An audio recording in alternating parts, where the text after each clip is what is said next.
Both Lean and Agile software development philosophies are based on the core concept of iterative and incremental delivery of working software.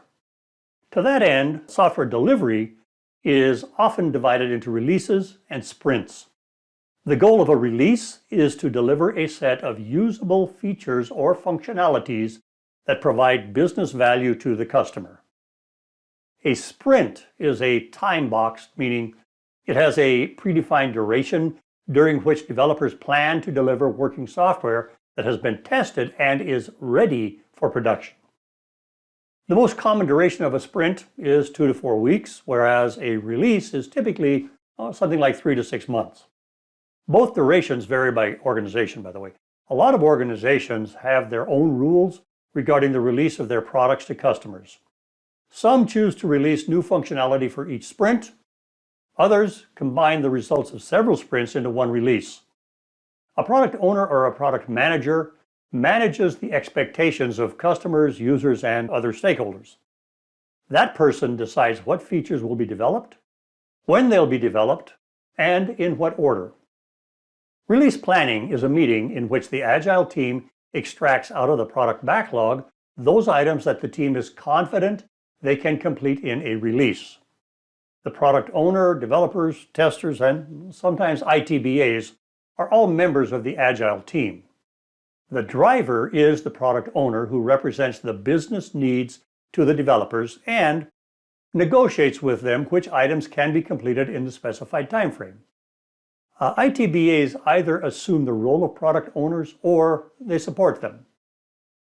The Agile team decomposes epics, evaluates, analyzes, and possibly even breaks down user stories to fit them into this release plan.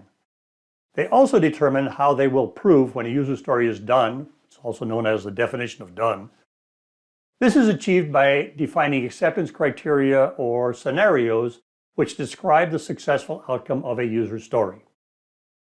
User stories or features that are selected for an upcoming release are stored in the release backlog, which is simply a list of all things that need to be done for this release. It's like a very broad and complete to-do list. When release planning is finished, the Agile team is ready to start the first sprint of the release. Now, before I introduce a bunch of techniques for determining business needs for Lean and Agile, there are two important manufacturing concepts that we need to understand. The concepts are just in time, JIT, and just in case, JIC. Even though the Agile philosophy originated in software development, the Lean philosophy is not focused only on software. It's about building anything that needs a requisite quality. The key concept behind Lean is never waste our time, money, and energy doing things that are later going to be proven unnecessary or totally useless. Do not do things too early, because as the world changes, those things might turn out to be irrelevant. Now, just-in-time or JIT manufacturing doesn't produce or build a product until it's needed. This eliminates waste caused by overproduction, but it does risk losing unforeseen opportunities.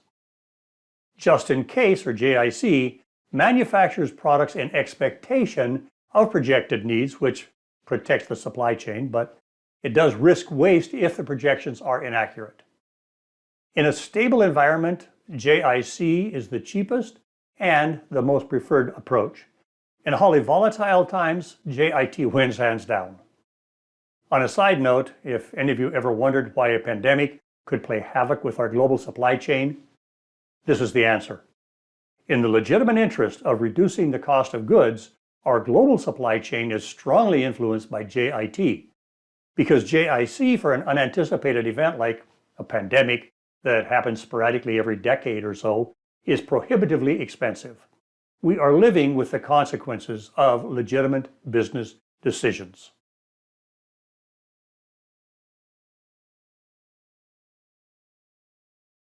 A common concept you'll run across a lot in Lean and Agile software development methodologies is the last responsible moment, the LRM. That is the sweet spot between JIT and JIC. But what is this last responsible moment for breaking an epic into a series of developer-friendly user stories? How much effort should the ITBA put into capturing the functional details necessary to support a feature. Detailed user stories with acceptance criteria and test scenarios, or even technical specifications, have to be created as late as possible, which is usually, to at least a certain degree, during release planning and to a more granular level during sprint planning. Lean analysis means that you work no more than 1 or 2 releases ahead of the development team with detailed and fleshed out user stories. That's JIT and JIC working together.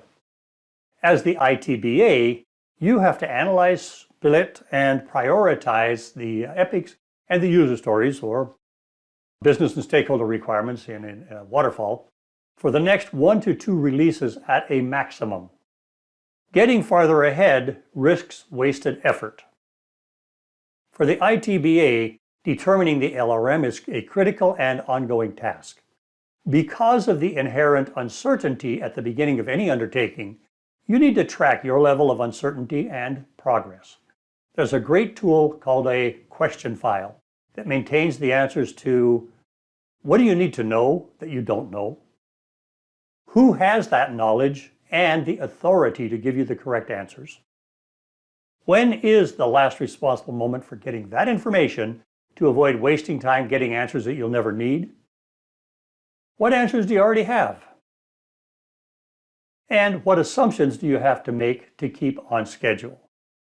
The question file is by far the most widely adopted technique that students of our training classes take back to the workplace.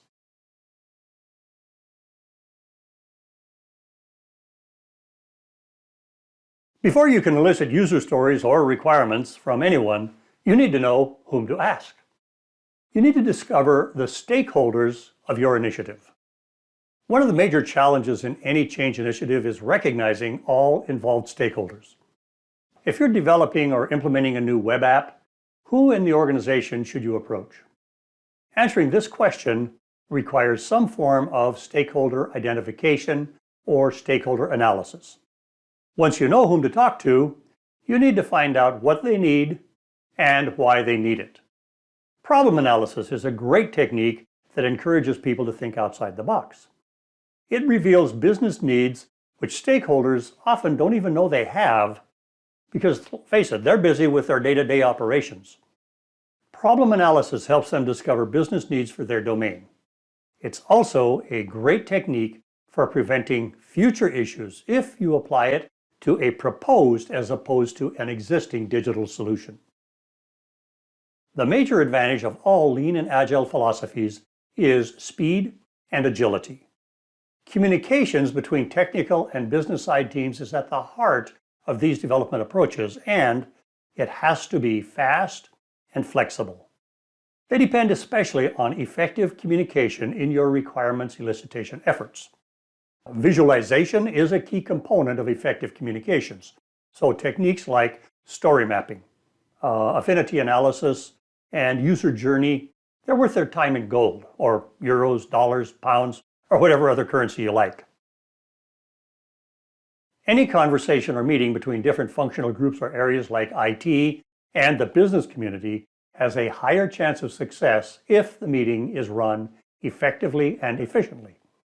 To accomplish this, you need to prepare for the meeting. You need to know how to facilitate the meeting effectively and recognize that it's not over when it's over. An effective follow-up is essential to a successful meeting. You need techniques and tricks on how to prepare, plan, conduct, and follow up any meeting, from casual conversations to formal requirements discovery or elicitation or user story workshops. You also need to develop guidelines for dealing with inevitable issues caused by miscommunication.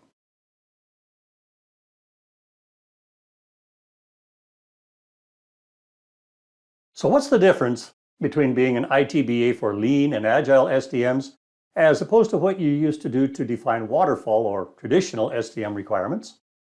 Well, for starters, you need a new vocabulary. I previously mentioned the various names given to what passes for requirements in accepted agile terminology. You need to learn how to talk the talk before you can start to walk the walk. So let me provide some translations for you. In the waterfall world, we defined business requirements that express in plain, simple English or whatever human language you happen to speak what the managers and the users of a domain expect your digital solution to deliver. In a lean environment, you might start by defining features, which are externally visible characteristics of the solution. One of the core concepts in both lean and agile development philosophies is the user story. Now, for me, that name kind of conjures up the image of a group of stakeholders sitting around a campfire swapping yarns about how they use their computers to process that deposit. The reality is nowhere near that romantic picture.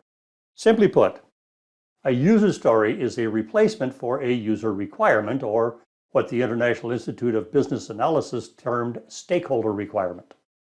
Okay, I grant you there are some minor differences that Agile focuses on. According to Dogma, a user story is simply a trigger to a conversation about a feature, a function, or whatever. A stakeholder requirement in the old world was often considered by developers to be the word from on high, and that was non-negotiable. To avoid that connotation, user stories are, by definition, negotiable. The simplest way I know of to describe a well-written user story is that it answers three fundamental questions. Who wants what and why? Now, the who tells developers whom to contact for the conversation. The what determines the topic of the discussion, and the why delivers the business value of the request. Many Agilists constrain the user story to a specific form, such as the commonly recommended as a role, I want something to be able to do some good. For example, as a presenter, I can say anything I want to keep the audience's attention. That's a very simple user story. It's very easy to express and impossible to achieve without a conversation about what topics interest the audience. Actually, by correlating the user story with the stakeholder requirement, you should have the freedom to express it in the manner most easily understood by both the developer and the domain expert.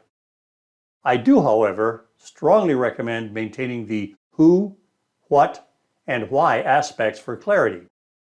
If any of the three are obvious to both audiences, you shouldn't have to express it explicitly. That would violate the lean principles of wasting time.